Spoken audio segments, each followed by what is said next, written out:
The way that we got our first 25 customers was word of mouth, asking friends if they knew anyone that needed a clean. And to be honest, in the beginning, you're gonna have to do some free cleaning. So that's definitely how we got out there. It wasn't about making money in the beginning, it was about making connections. We definitely got some great customers out of that first 25.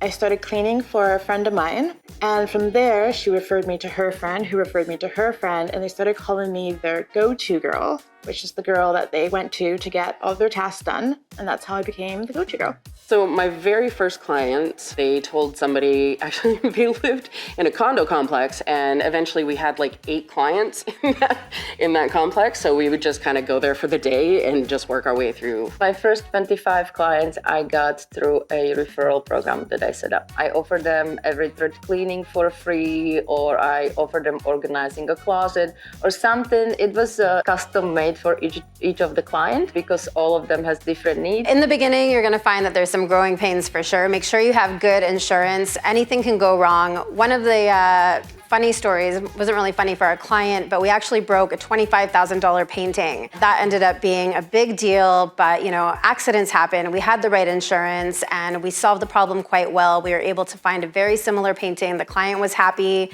and it really matters about how you deal with the obstacles that come your way. Definitely it wasn't a great day, but it ended up being a good one, and we still actually have that client to this day.